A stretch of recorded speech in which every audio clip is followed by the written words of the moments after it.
നമസ്കാരം. മലയാളി വാർത്ത ലൈഫിലേക്ക് സ്വാഗതം. ജസ്നയുടെ തിരോധാന കേസ് കേരളം ചർച്ച ചെയ്യാൻ തുടങ്ങിയിട്ട് കുറച്ചധികം വർഷങ്ങളായി.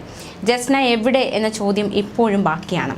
തുടക്കത്തിൽ ഈ കേസ് അന്വേഷിച്ച കേരള പോലീസ് അന്വേഷണത്തിന്റെ സുവർണ്ണ മണിക്കൂറുകൾ നഷ്ടപ്പെടുത്തി എന്ന ആരോപണം CBI ഉന്നയിച്ചിരിക്കുകയാണ്. CBI റിപ്പോർട്ട് വന്നപ്പോഴാണ് ഈ ആരോപണങ്ങളൊക്കെ അതിൽ ഉൾക്കൊള്ളിച്ചിരിക്കുന്നത്.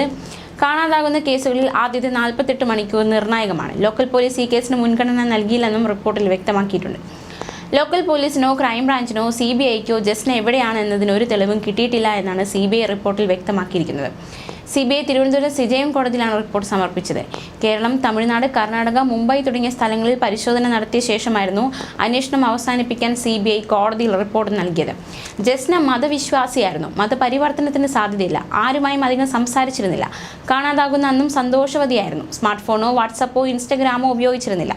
സമൂഹ മാധ്യമങ്ങളിൽ സജീവമായിരുന്നില്ല. കീപാഡ് ഫോണായിരുന്നു കൈവശമുണ്ടായിരുന്നത്. പഠനത്തിൽ സമർത്ഥയായിരുന്നു. പല രീതിയിൽ അന്വേഷണം നടത്തി.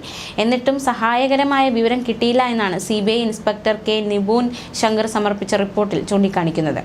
ശുഭവാർത്ത പ്രതീക്ഷിക്കാമെന്ന് ഉന്നത ഉദ്യോഗസ്ഥർ ശുഭാപ്തി വിശ്വാസം പ്രകടിപ്പിച്ചത് ജസ്ന എവിടെയോ ഒളിവിൽ കഴിയുന്നതായുള്ള പ്രചാരണത്തിനിടയാക്കിയെന്നും റിപ്പോർട്ടിൽ കുറ്റപ്പെടുത്തുന്നുണ്ട്. ജസ്ന മതം മാറിയിരിക്കാമെന്ന സംശയത്തെ തുടർന്ന് നേരത്തെ മതം മാറിയതിലൂടെ വാർത്തകളിൽ ഇടം പിടിച്ച ഹാദിയയുമായി CBI ഉദ്യോഗസ്ഥർ സംസാരിച്ചിരുന്നു. മതം മാറുന്നവരുടെ രീതികളെക്കുറിച്ച് അവരോട് ചോദിച്ചു മനസ്സിലാക്കി. പാലക്കാട്ട് കാണാതാവുകയും വീടിന് തൊട്ടടുത്തുള്ള കാമുകന്റെ വീട്ടിൽ 10 വർഷം ഒളിവിൽ കഴിയുകയും ചെയ്ത സജിതയുടെ കേസും CBI പരിശോധിച്ചു. ഇരു കേസുകളെയും ജസ്നയുടെ കേസുമായി താരതമ്യം ചെയ്യാൻ കഴിയില്ല എന്ന നിഗമനത്തിലാണ് CBI എത്തിച്ചേർന്നത്.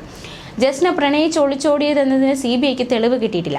ജസ്നയ്ക്ക് സഹപാഠിയായ ഒരു വിദ്യാർത്ഥിയോട് അടുപ്പമുണ്ടായിരുന്നു.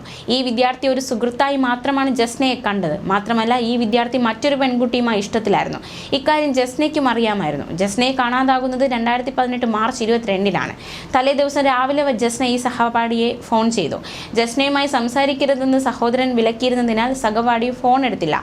ഇത് തന്റെ അവസാന കോൾ ആയിരിക്കുമെന്ന് ജസ്ന സന്ദേശം അയച്ചു. പിന്നീട് സഹപാഠി ഫോൺ എടുത്തപ്പോൾ ഇനി വിളിക്കില്ലെന്ന് കുറച്ചു സമയത്തെ നിശബ്ദതയ്ക്ക് ശേഷം ജസ്ന പറഞ്ഞു. ഫോൺ കട്ട് ചെയ്ത ശേഷം താൻ മരിക്കാൻ പോകുന്നുവെന്നും ജസ്ന സന്ദേശം അയച്ചു. സഹപാഠി ഇക്കാര്യം ജസ്നയുടെ സഹോദരി അറിയിച്ചു. ഈ വിദ്യാർത്ഥിയെയും ജസ്നയുടെ പിതാവ് ജെയിംസ് ജോസഫിനെ പോളിഗ്രാഫ് ടെസ്റ്റിനും brain electrical oscillation signature profiling ടെസ്റ്റിനും വിധേയമാക്കിയെങ്കിലും കേസ് അന്വേഷണത്തെ സഹായിക്കുന്ന തെളിവുകൾ കിട്ടിയില്ല. സഹപാഠിയായ വിദ്യാർത്ഥി ശാസ്ത്രീയ പരിശോധനയ്ക്ക് സന്നദ്ധനാണെന്ന് ഉദ്യോഗസ്ഥരെ അറിയിക്കുകയായിരുന്നു. 2017 ഏപ്രിൽ മുതൽ 2018 മാർച്ച് 22 വരെയുള്ള ജസ്നയുടെ ഫോൺ രേഖകൾ CBI പരിശോധിക്കുകയുണ്ടായി. സഹോദരി കഴിഞ്ഞാൽ ഏറ്റവും കൂടുതൽ കോളുകൾ വിളിച്ചത് സഹപാഠിയായ വിദ്യാർത്ഥിയായിരുന്നു. ഒരു ദിവസം രാത്രി 1 മണിക്ക് ജസ്ന ഈ സഹപാഠിയെ വിളിച്ച് പഠിക്കുകയാണോ എന്ന് അന്വേഷിച്ചതായും ഉറക്കത്തിലായിരുന്ന വിദ്യാർത്ഥി ദേഷ്യപ്പെട്ട് ഫോൺ വെച്ചതായും ഹോസ്റ്റൽ റൂമിലെ സുഹൃത്ത് CBIയോട് പറഞ്ഞു. ഇരുവരും പ്രണയത്തിലായിരുന്നില്ല എന്ന് CBI കണ്ടെത്തി. ഈ സഹപാഠിയും ഹോസ്റ്റൽ മുറിയിലെ 3 കൂട്ടുകാരികളും ഒഴികെ ജസ്നയ്ക്ക് കോളേജിൽ മറ്റാരുമായും അടുപ്പമുണ്ടായിരുന്നില്ല. ജസ്ന പ്രണയിച്ച് ഒളിച്ചോടാനുള്ള സാധ്യതയില്ല എന്നാണ് സുഹൃത്തുക്കൾ മൊഴി നൽകിയത്. ഈ കേസുമായി ബന്ധപ്പെട്ടുള്ള ഓരോ നീക്കങ്ങളും കേരളം ആകാംക്ഷയോടെയാണ് ഉറ്റുനോക്കുന്നത്.